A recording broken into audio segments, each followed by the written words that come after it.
Perbincangan seru di pagi hari ini masih terus akan berlanjut ya. Dan kita masih terus disuguhkan oleh-oleh yang dibawa Pak Arfan dari Brisbane Smart Listeners. Di mana di sana waktu Pak Arfan kunjungi itu ada World Congress on Positive Psychology. Kita tanyakan ya sama Pak Arfan, kenapa kok namanya positive psychology Pak Arfan? Berarti apakah ada negative psychology, netral atau normal psychology, atau seperti apa? Silakan Pak Arfan. Ya, terima kasih banyak Tasya ya. Ini pertanyaan yang sangat penting ya. Jadi yang kita kenal selama ini kan psikologi gitu Mhm, ya, psikologi, fakultas psikologi. Kalau di universitas kan fakultas psikologi, mhm, Faculty of Psychology. Kenapa ada psikologi positif? Jadi ceritanya begini, ini dimulai dari Martin Seligman mhm, ya. Martin Seligman ini sekarang dianggap sebagai bapaknya psikologi positif gitu. Ya, jadi Martin Seligman itu punya sebuah kegundahan gitu. Dia punya sebuah kegundahan karena dia adalah psikolog yang sudah berpuluh tahun menangani masalah-masalah yang terkait dengan gangguan mental, orang yang mau bunuh diri, mhm, putus asa, stres, depresi, eh, kelainan seksual, gitu-gitulah ya. mhm, mhm, Lama dia pikir gitu, dia berpikir kok psikologi ini kok hanya berkaitan dengan masalah gangguan mental gitu. mhm, mhm. Sehingga orang tuh kalau mau pergi ke psikolog kan khawatir gitu ya. Ya, Misalnya saya lihat kok Tasya belakangan ini bolak-balik ke psikolog nih gitu. Berarti mhm, kan asumsinya ada sebuah stigma gitu pada mhm, diri Tasya bahwa ini kayaknya lagi ada gangguan mental nih atau ada masalah apa nih gitu. mhm, Jadi itu menjadi sebuah stigma terhadap yang namanya psikologi. Nah, itulah yang oleh Martin Seligman disebut sebagai traditional psychology atau psikologi tradisional. Jadi istilahnya bukan, kan ada psikologi positif berarti ada psikologi negatif gitu kan ya. Bukan itu istilahnya adalah psikologi tradisional. oh, Apa itu psikologi tradisional? Psikologi tradisional adalah psikologi atau ilmu yang bertujuan untuk membuat orang sembuh. mm, Benar sembuh gitu. Orang yang mengalami gangguan kejiwaan, gangguan mental, traumatic experience, mhm, depresi, stres, mau bunuh diri, kelainan seksual dan apapun itu kan harus disembuhkan gitu. mhm, mhm, Jadi dia berubah dari, kalau kita gambar apa namanya continuum gitu, itu berubah dari posisi yang negatif mhm, ke posisi nol. Jadi negatif ke nol. Nah itu yang selama ini selalu dilakukan oleh psikologi. mhm. Itu termasuk yang dilakukan oleh Martin Seligman selama bertahun-tahun gitu. Lama-lama dia berpikir gitu. Padahal kan psikologi kan bukan cuma ilmu untuk mengatasi gangguan kejiwaan gitu, tapi juga ilmu yang sebetulnya sangat bagus untuk meningkatkan kualitas hidup manusia gitu. Mhm, Nah, kemudian pada tahun 1998, kebetulan Martin Seligman ini terpilih mhm, sebagai Presiden American Psychological Association atau mmm, Asosiasi Psikologi Amerika. Nah, kesempatan itu ketika Martin Seligman terpilih sebagai Presiden Asosiasi Psikologi Amerika, kemudian dia langsung memperkenalkan konsep ini. mhm, Sehingga istilah psikologi positif itu sebetulnya baru mulai berkembang di tahun 1998 dan kemudian Martin Seligman, saya biasanya memanggilnya Marty. Marty kemudian, jadi kalau profesor di Amerika tuh manggilnya manggil manggil nama nama. kecilnya aja loh kan. Benar kan Profesor Martin Seligman gitu. Saya kirim surat tuh pertama kali saya berkenalan dengan Martin Seligman tuh saya kirim surat. Dear Profesor Seligman gitu-gitu ya. Memperkenalkan diri ya. Allow me to introduce myself bla bla bla gitu. Terus dia bilang gini, Arfan, just call me Marty. Mmm. Panggil aja saya Marty. Jadi memang profesor-profesor di Amerika itu nggak seserem profesor di Indonesia gitu ya. Jadi just call me Marty. Bayangin, saya manggilnya Profesor Seligman gitu. Dan pertama kali saya ketemu juga, saya karena saya masih kagok ya, pertama ketemu sama Martin Seligman itu di Sydney Mhm, tahun 2011. Itu pertama kali saya ketemu sama Martin Seligman. Dia baru habis ada keynote speaker gitu. Dia menjadi keynote speaker gitu ya. mhm, Begitu dia turun panggung kan saya agak namanya juga ketemu orang besar gitu ya. Saya lupa lagi saya panggil eh, Profesor Seligman lagi. Dia bilang, Arfan, kan saya udah bilang, just call me Marty. Dia bilang gitu. Gitu ya. Jadi Martin Seligman ini sewaktu dia menjadi presiden Asosiasi Psikologi Amerika, dia kemudian mempopulerkan istilah itu sehingga dia kemudian dikenal sebagai Bapak Psikologi Positif. mhm, Nah, kemudian nanti bukan hanya Marty sendirian, tapi juga ada teman-temannya. Teman-temannya itu adalah yang saya kira namanya juga sudah sering saya sebut dalam talk show Smart Happiness, yaitu Mihai Csikszentmihalyi. Hmm. Mihai Csikszentmihalyi yang dikenal dengan konsep flow. Ya, bagaimana kita bisa kalau bekerja itu hanyut, terserap, mengalir gitu. Sehingga kita lupa waktu. Nah, itu sebetulnya adalah puncaknya happiness gitu. Kalau saya bahkan mengatakan itu semacam orgasme spiritual gitu ya. Orgasme spiritual ketika kita betul-betul masuk menghayati, nggak ingat apa-apa gitu, dan kita betul-betul sampai kepada puncak dari happiness at work itu gitu. Nah, itu yang diteliti oleh orang yang namanya Mihai Csikszentmihalyi. Jadi ada Martin Seligman, ada Mihai Csikszentmihalyi, sudah meninggal dunia ini Mihai Csikszentmihalyi. Satu lagi adalah yang namanya Ed Diener. Ed Diener juga seorang tokoh yang sangat berperan dalam mengembangkan psikologi positif gitu. Jadi inti dari psikologi positif itu adalah sebuah psikologi yang berfokus pada kekuatan. Jadi dia Hmm. bicara kelemahan orang. Kan seringkali kan kita kan bicara kelemahan ya, kayak misalnya kalau kita ngambil ngambil rapot anak kita aja gitu.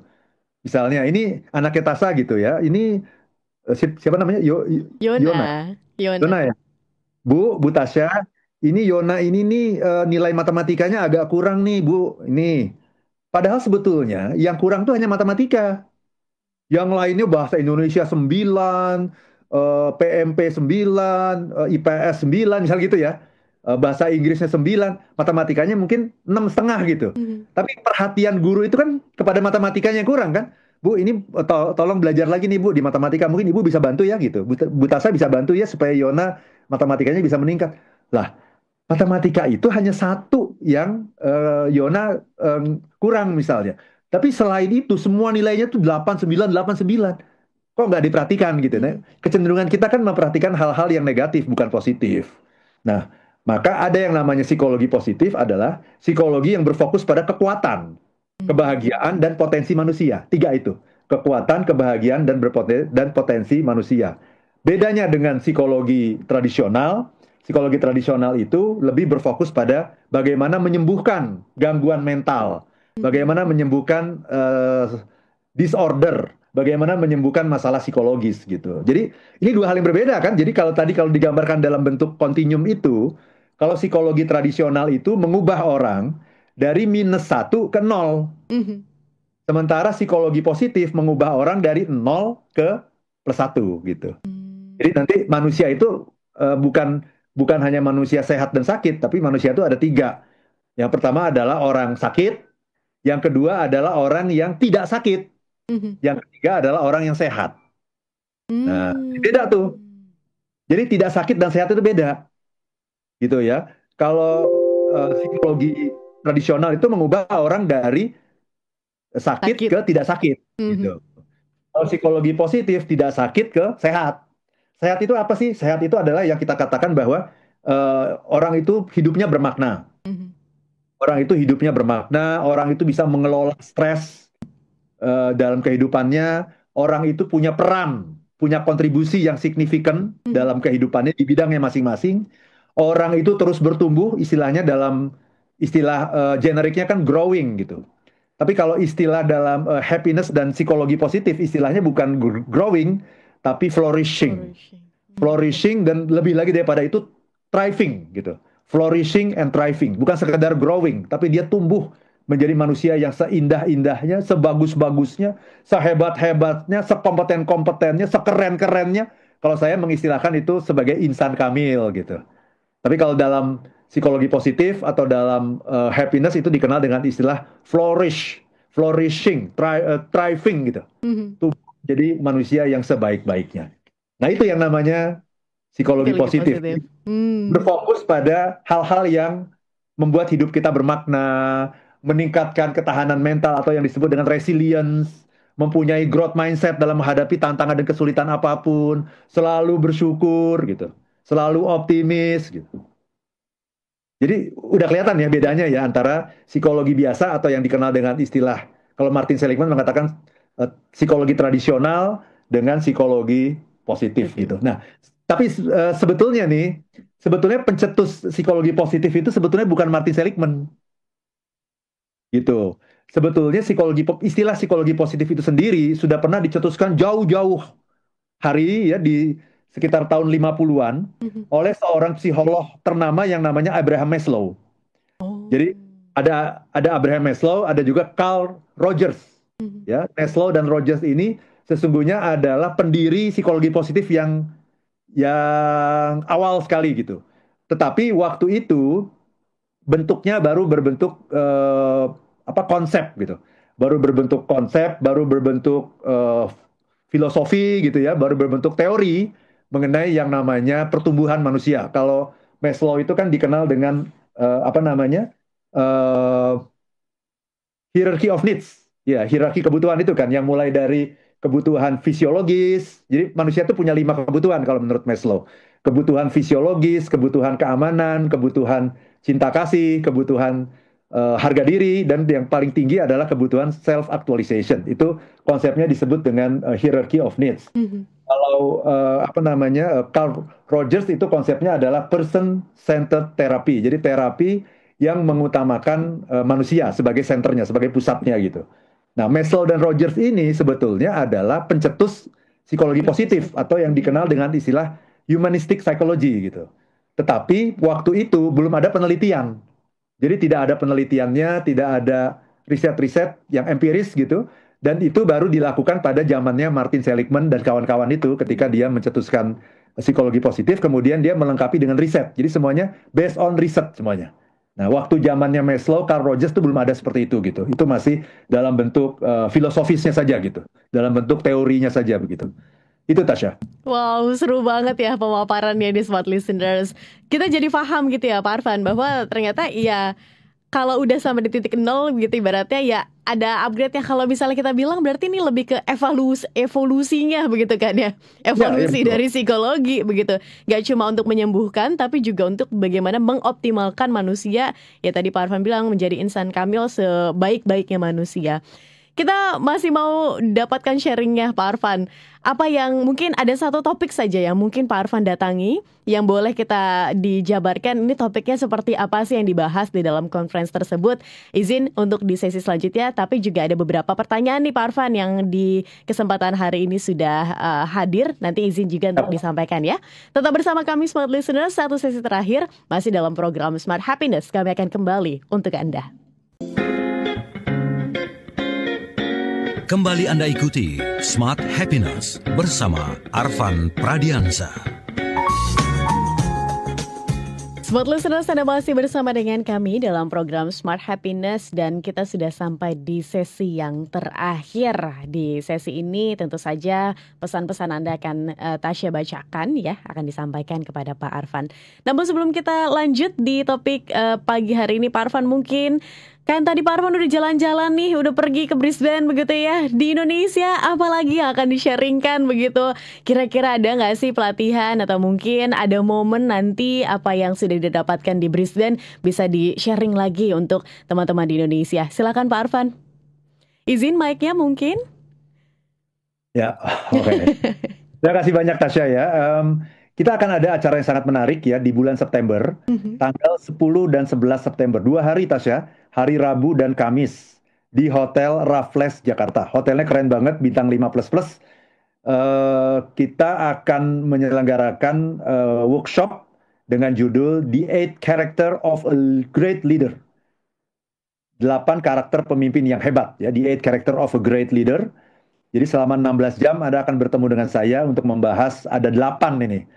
Kalau mau jadi leader yang hebat dimanapun Anda berada, ada 8 yang perlu kita kembangkan dalam diri kita. Karakter-karakter yang perlu kita tumbuhkan gitu.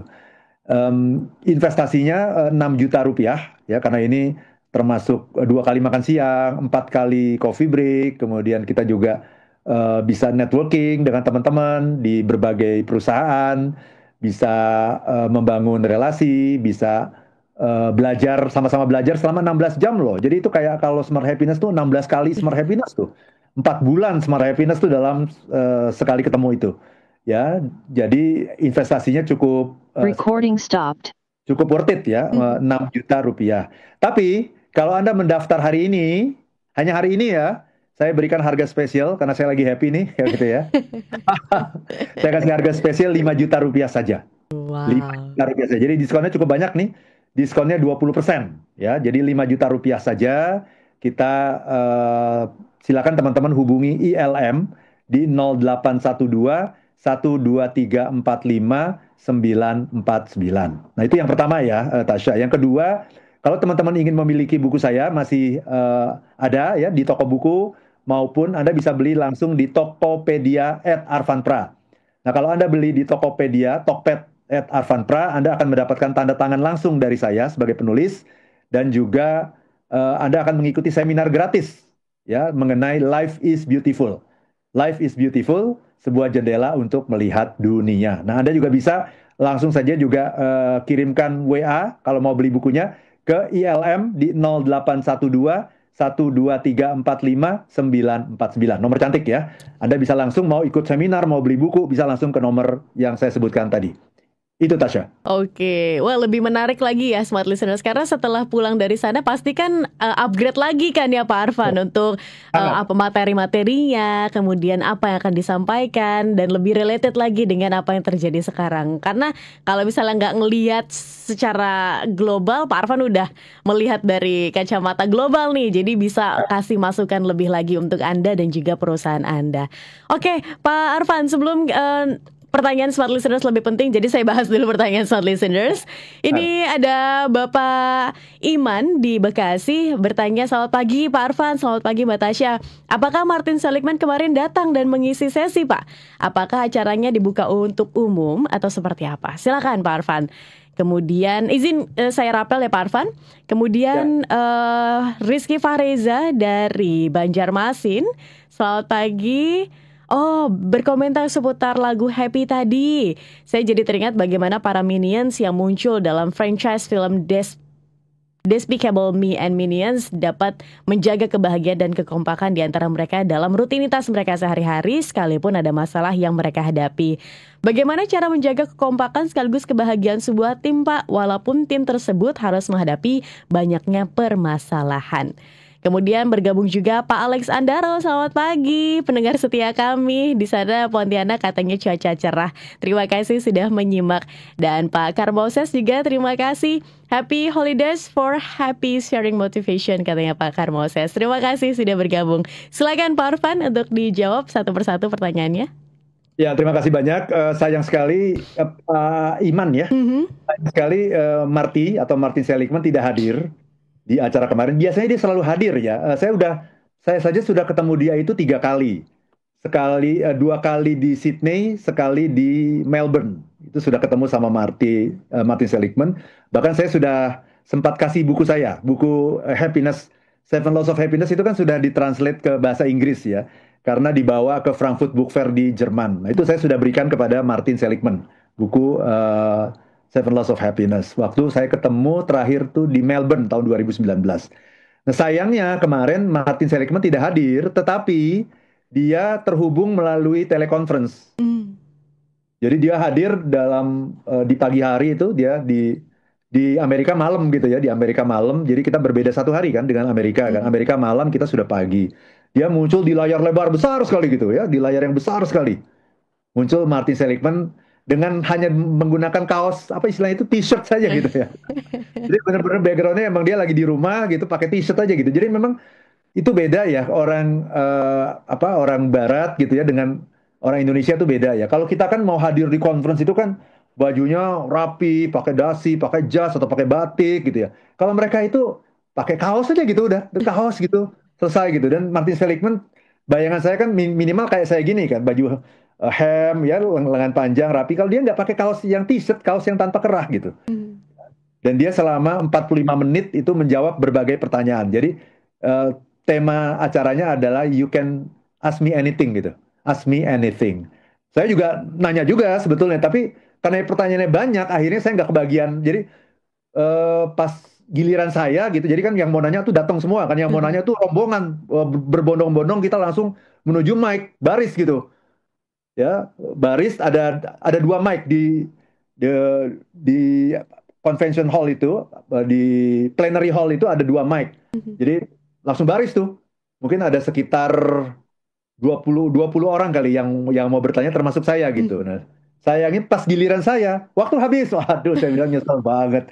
Waktu habis. Padahal udah berdiri lebih dari setengah jam saya udah berdiri gitu untuk ngantri mau nanya gitu ke Martin Seligman karena jarang-jarang bisa ketemu dengan dia. Terus dia bilang, bagi yang tidak keburu nanya sama saya silakan kirim email. Hah, kalau udah kirim email. Lagi apa kan susah ya, maksudnya kita kadang-kadang nggak punya waktu gitu. Lebih bagus kan nanya langsung. Kita pengen lihat respon dia langsung sebenarnya gitu. Karena ada beberapa pertanyaan yang ingin saya tanyakan langsung dan belum terjawab dengan membaca buku Marty yang judul bukunya itu Flourish. Nah, saya belum ada beberapa hal yang belum terjawab yang saya ingin tanya sebetulnya dalam kesempatan pada pagi hari itu gitu. Jadi Martin Seligman tidak hadir, tapi istrinya Mandy Seligman itu hadir. Jadi Martin Seligman ini istri keduanya. Jadi istri pertama itu dia cerai. Istri pertama dan dia juga mengaku saya ini emang orangnya pemarah dia bilang gitu. Dan dia punya istri juga pemarah juga nih. Jadi ya cerai gitu. Kemudian ini istri keduanya Mandy Seligman. Nah kemarin yang hadir dan juga memberikan materi juga adalah Mandy Seligman, istri dari Martin Seligman gitu. Itu untuk Pak Iman ya. Kemudian tadi Mas Rizky ya dari Banjarmasin ya, lagu Happy itu ada di film Despicable Me ya. Betul sekali. Nah, apa sih yang paling penting dari lagu Happy itu? Sebenarnya ada 3. Yang pertama lagu Happy Pharrell Williams itu menjelaskan kepada kita mengenai yang namanya optimisme. Jadi, optimis, jadi nggak ada yang nggak bisa di dunia ini. Semua itu bisa kalau kamu berpikir bisa. Itu satu. Yang kedua yang disampaikan oleh lagu Happy Pharrell Williams ini adalah mengenai kemandirian emosi gitu. Jadi, emosi kita itu jangan ditentukan oleh situasi yang ada di luar. Jangan ditentukan oleh kondisi cuaca. Jangan ditentukan oleh keadaan-keadaan yang ada di sekitar kita gitu. Jadi kita harus punya yang namanya kemandirian emosi. Nah satu lagi adalah kebebasan jiwa. Itu yang disampaikan oleh Pharrell Williams dalam Happy itu. Kebebasan jiwa. Jadi kita itu ya melompat, melonjak, bertepuk tangan itu bebas aja gitu. Nggak usah ditahan-tahan gitu. Ya luapkan perasaanmu gitu, kebahagiaanmu gitu. Supaya itu bisa menjadi sesuatu yang menular, gerakan orang lain juga untuk bahagia gitu. Itu Tasya. Baik, oke, itu dari pertanyaan Smart Listener. Sekarang pertanyaan Tasya nih, Pak Arfan, sekaligus penutup begitu ya. Kasih dong satu saja topik yang kemarin dibahas begitu ya, mungkin paling menarik, paling berkesan, top of mind sampai sekarang Pak Arfan masih inget begitu. Gimana vibes-nya, terus apa yang di-sharingkan di sana? Silahkan Pak Arfan. Ya, sayangnya waktunya tinggal 3 menit ya. Iya, benar. Jadi mungkin nanti kita cari waktu lagi ya di lain kesempatan di mana kita akan bahas beberapa topik nanti. Oke. Jadi saya sampaikan aja topik-topik yang menarik ya. Topik-topik menarik seperti apa supaya teman-teman tuh dapat gambaran. Oh, ini loh yang sedang dibicarakan di dunia gitu. Karena waktu yang sangat singkat ini nggak mungkin kita membahas satu topik walaupun singkat pun nggak mungkin ya. Waktunya tidak keburu gitu. Jadi beberapa topik menarik ya yang saya hadiri nanti kita akan bahas di dalam Smart Happiness edisi berikutnya ya. Misalnya ada untuk pertama kalinya saya hadir di sebuah conference yang ada musiknya. Jadi James itu ya James adalah pembawa materinya. James itu adalah ketua International Positive Psychology Association IPPA gitu ya. Dia ketuanya.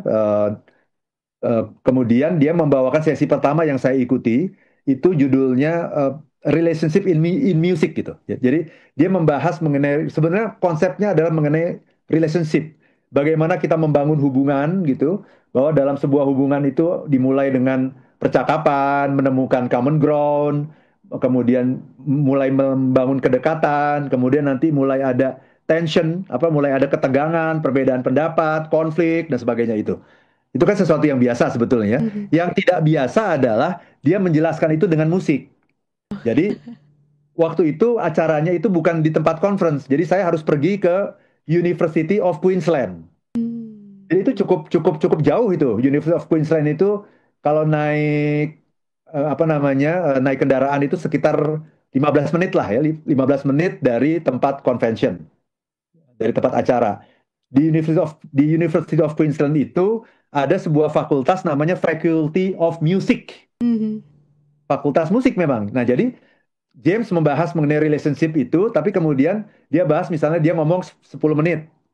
Setelah dia ngomong 10 menit, berikutnya ada 2 orang pianis, dan pianis itu dua-duanya profesor gitu. Profesor di Faculty of Music itu yang main piano, kebetulan suami istri. Main piano yang menunjukkan, oh kalau yang namanya hubungan tuh kayak gini gitu, musiknya kayak gini. Oh ternyata lama-lama musik kan tambah rame. Oh ini lagi bertengkar atau lagi berantem nih gitu, lagi konflik, lagi melemparkan banyak amunisi gitu.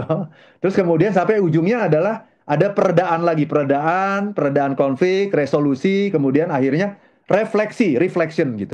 Jadi setiap ada materi 10 menit kemudian main musik gitu ya, piano klasik, lagu-lagu Mozart dan lain-lain gitu. Kemudian materi lagi 10 menit, piano lagi gitu kan. Materi lagi 10 menit, piano lagi. Nanti ujungnya adalah reflection. Reflection itu apa? Reflection itu adalah ketika kita mendengarkan piano itu selesai gitu, nggak langsung tepuk tangan. Biasanya kan begitu piano selesai langsung tepuk tangan kan? Nah kalau ini tenang dulu 3 menit. Tenang dulu, hayati dulu, dan nanti kita akan mendapatkan sebuah suasana kebatinan yang berbeda gitu, Tasya. I see. Wow. Menarik banget Pak Arfan. Kayaknya ini harus dibikin sesi kedua nggak sih oleh Brisbane ya?